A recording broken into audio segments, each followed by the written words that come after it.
রাজশাহীতে ধানের শীষে ভোট যাওয়ার সময় বিএনপির নারী কর্মীকে জামায়াতের মারধর, ক্ষুব্ধ সাধারণ মানুষ।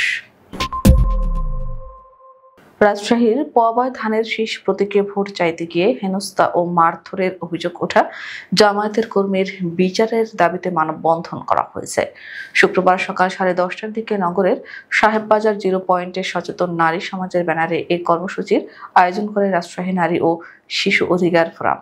11 নভেম্বর সন্ধ্যায় পবা উপজেলার হরিয়ান ইউনিয়নের আশরাফের মোড় এলাকায় বিএনপির 2 নারী কর্মীকে মারধর ও হেনস্থা করা হয় বলে অভিযোগকারী দুজন হলেন উপজেলার হরিয়ান ইউনিয়নের নীলুফার ইয়াসমিন ও তার বোন নূর ভানু।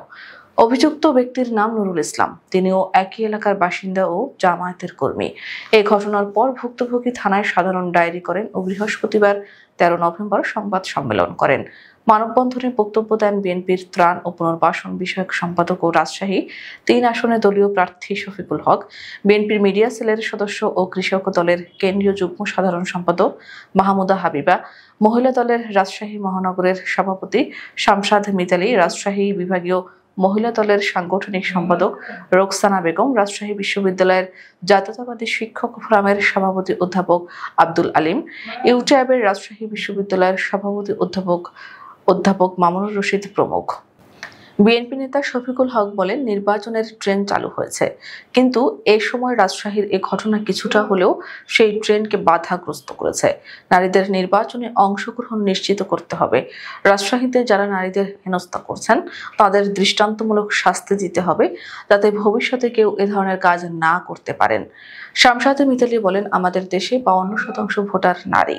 নারীদের অধিকার নিয়ে অনেক কথা বলা হয়, কিন্তু আমাদের নেত্রী নীলুফার ও তার বোনের ওপর যেভাবে নির্মমভাবে অত্যাচার করা হলো, তাতে প্রমাণ হয় তাদের কথার সঙ্গে কাজের কোনো মিল নেই।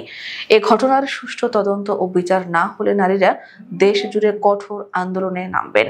ইউটিউবের নেতা মামুনুর রশিদ ঘটনাটিকে অকল্পনীয় উল্লেখ করে বলেন, আজ যখন নারীরা শিক্ষা, গবেষণা, অর্থনীতি সহ সব ক্ষেত্রে এগিয়ে যাচ্ছে, তখন তাদের উপর নির্যাতন করে দেশকে এগিয়ে নেওয়া সম্ভব নয়। যারা এই জঘন্য ঘটনা ঘটিয়েছেন, প্রশাসনকে দ্রুততম সময়ের মধ্যে তাদের গ্রেপ্তার করে বিচারের মুখোমুখি করতে হবে।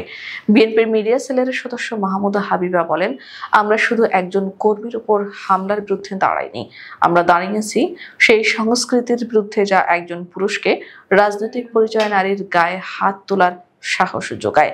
তিনি কঠোর হুঁশিয়ারি দিয়ে বলেন, আইনগত ব্যবস্থা আমরা নিচ্ছি।